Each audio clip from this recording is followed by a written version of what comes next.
Bom dia, gente. Então, hoje é a primeira aula da apostila de Geografia, tá bom? A apostila 2.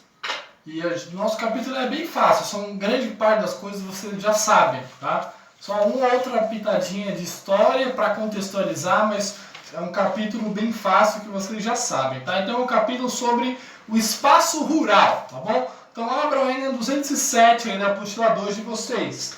Logo na primeira página vai falar sobre a estrutura fundiária, ou seja, os tipos de imóveis. Então você tem um imóvel rural, que é só para extração, que está em negrito. Você tem empresa rural, que tem uma certa quilometragem, um tamanho certo. Latifúndio por exploração, que é um dos mais utilizados no Brasil, os dois últimos, tá? Latifúndio por exploração e por dimensão. Por quê? São grandes extensões de terra, geralmente com a produção de um gênero só, ou seja, imensas fazendas de café, cacau, algodão, soja, tá bom? Então são os latifúndios. Então a primeira página aí fala sobre a estrutura fundiária, sobre os tipos de módulos rurais, ou seja, os tamanhos das fazendas, né? Desde a pequenininha até um latifúndio gigantesco, que é do tamanho de uma cidade.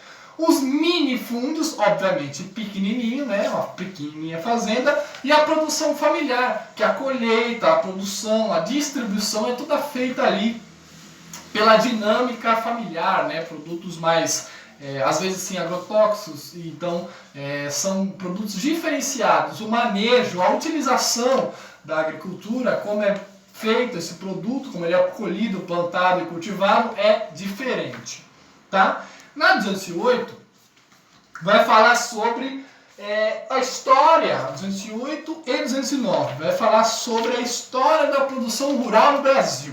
Então, a produção rural no Brasil começa com o Estatuto da Terra, a Lei de Terras e a Capitania Hereditária. O que é o Estatuto da Terra e a Lei de Terras? A partir de 1850, no século XVIII, século XIX, o que acontece?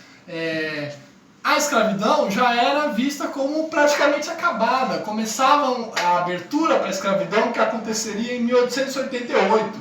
Então o que vai acontecer? Começa a se preparar uma estrutura econômica, uma estrutura política, começa a elaborar leis para facilitar a posse e a venda, a compra de terras.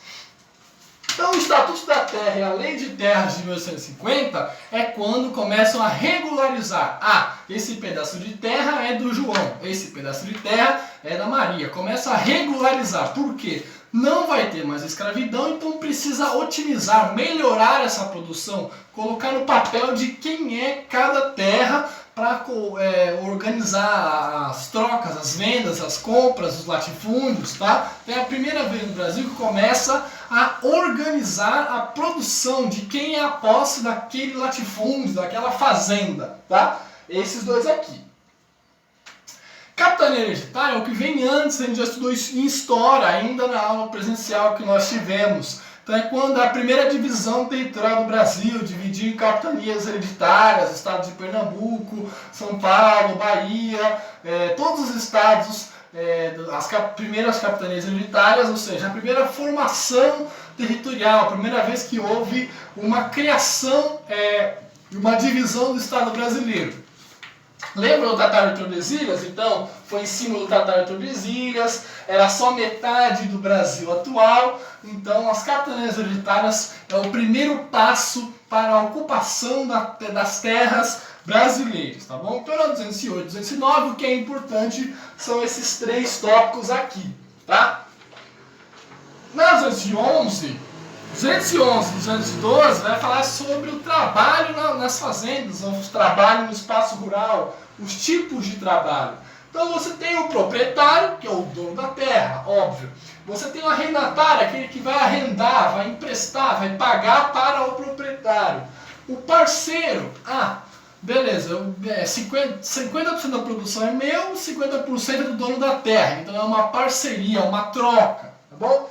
O trabalhador temporário e permanente. O temporário é que vem para uma safra. Por exemplo, em agosto é a safra da soja. Ele faz um contrato de agosto a setembro, colhe a soja toda, recebe dinheiro e volta para o seu local de origem. E o trabalho permanente é quando ele tem carteira assinada, às vezes nem tem tanta carteira assinada, no campo é mais difícil, mas quando ele tem uma relação de trabalho contínua, ou seja, mês após mês ele trabalha ali na fazenda.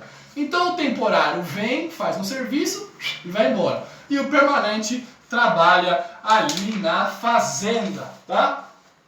213, e 214 e 215, o que fala? Sobre as especificidades da agricultura, ou seja, as características da agricultura, tá? Então, fronteira agrícola é o que acontece hoje no Brasil.